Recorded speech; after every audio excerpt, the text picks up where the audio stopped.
For Hala Justice, we are using an image-based level generation technique that allows us to take a low-resolution image and convert that into a playable level in the game.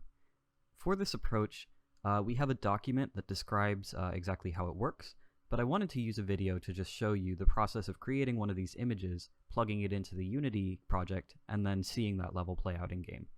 If you'd like to learn more about this method, we have this document available in the resources for relevant tasks, and so you can take a look at this and learn more about it. And you can see important things to consider when you're setting up this method if you wanted to try to set it up in your own project, or if you want to take a look at the actual source code of the project, that's available in the project tasks as well, although it's not required for these tasks where you're just making the image for the level. So, in this document, we have a couple of important things to look at when you're making a layout for the level. First is this table of colors and corresponding prefabs. So how this level generator works is we have colors in this low resolution image, and you'll be coloring these pixel by pixel, and when the image is read by the script in the game, it goes through each pixel, looks at its color, and if it matches what we assign it for the corresponding prefab, then it puts that thing in the level at the same location as the pixel. So, for instance, black pixels on the image corresponds to platform or ground tiles. So when the script takes a look at a black pixel, it says, okay, put a platform there. The same thing works for enemies. If we have a red pixel, it says, okay, the pixel's red, so put an enemy there. So now we'll get into the actual process of creating this image, which is super simple. It will work with whatever art program you're using. I'm going to be using Fire Alpaca. So first of all, in whatever program you're using, you'll want to create a new canvas. And for this, since it's a really low resolution image where we're using a pixel grid to represent the game grid, I'm going to use a pretty small canvas size. I'm going to set this to a width of 60 pixels and a height of 20 pixels. And as we as we fill this out, we may find that we want to have a bigger level, or maybe even a smaller level. And if we need to adjust the size of this, we can. But I think this is a pretty good starting size for a level. So I've turned anti-aliasing off. Make sure you have that off. And you're using a brush that is a width of 1 pixel, and it's perfectly opaque. So what that means is we're drawing 1 pixel at a time, and there's no bleed over into adjacent squares. That's important because we're being pretty precise with where we want the pixels to be, because the program needs to be able to read each pixel and its color individually. So now we can actually start drawing. One more important consideration for this is that the player will always spawn, I'll mark this in green, right here. Oh, that's not green. Right here. This is 1 pixel above the bottom left corner, so always keep in mind that's where the player spawns. So first of all, I will start by drawing some platforms. I'll make sure that the player doesn't just fall off the world right away. And one other thing to keep in mind while you're drawing this is the scale at which the player can jump and dash. Since that's the primary movement controls we're using for platforming, we need to know how many squares can I jump and how many squares can I dash, and so how high can I put a platform that I want the player to be able to jump to. I have this handy dandy scale guide image, and this describes how far you can go. So we know that in general, the player in Hala Justice can jump 3 tiles above where they're standing, which means that they can get onto a platform that is 2 tiles above them. And the maximum jump distance is about 7 tiles.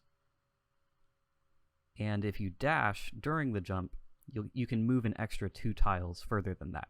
So a maximum, absolute maximum of 9 tiles, but for a standard jump, the longest you could get is 7 tiles.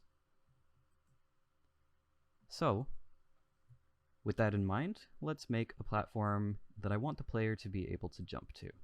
So we can see 1, 2, and then 3 is where they would end up, above where they start.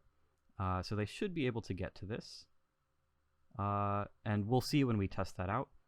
Let's, just for fun, put another platform down here. And hopefully, if I can't reach this one, I'll at least be able to test by dashing across here. And now we can just put these wherever we want, pretty much. I'm not going to put a lot of effort into actually designing this right now, because I just want to show you how this works. Make sure your eraser brush that you're using is as small as your pixel brush, because we don't want to erase large chunks of this level. I'll put a hard platform right there. And this is a pretty boring level, I think, but that's okay.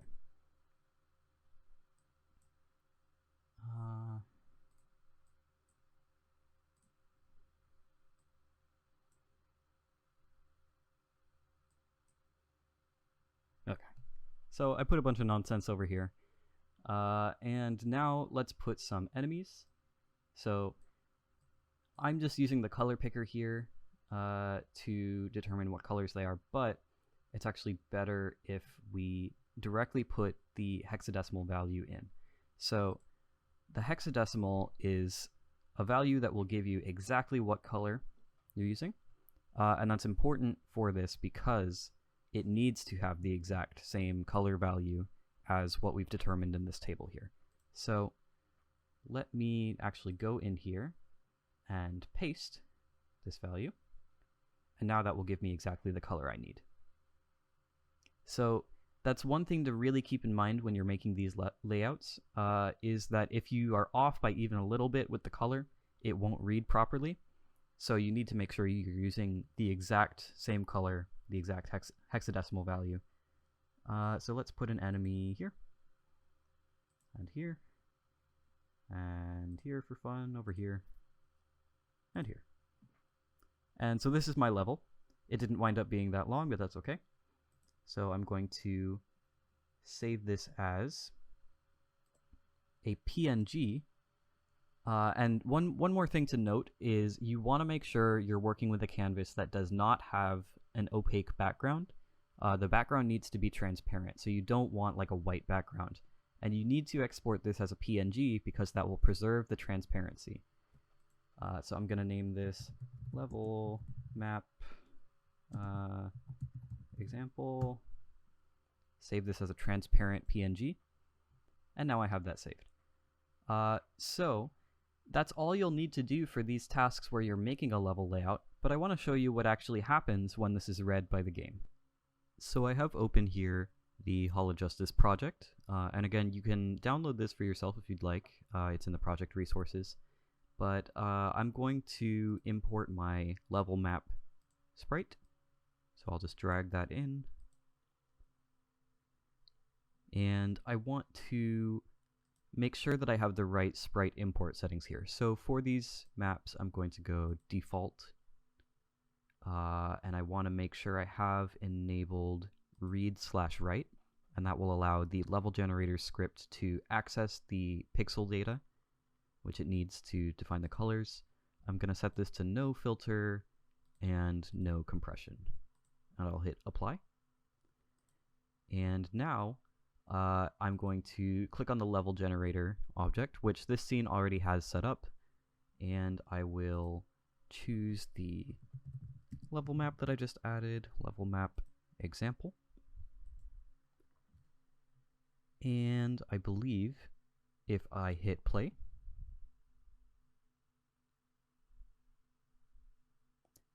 that whole level that I created with the 2D image has now been generated. So it's got the enemies, and I can jump on these platforms, and everything is just where I placed it in that image. So that is how level maps get generated into a level in the game for Hala Justice.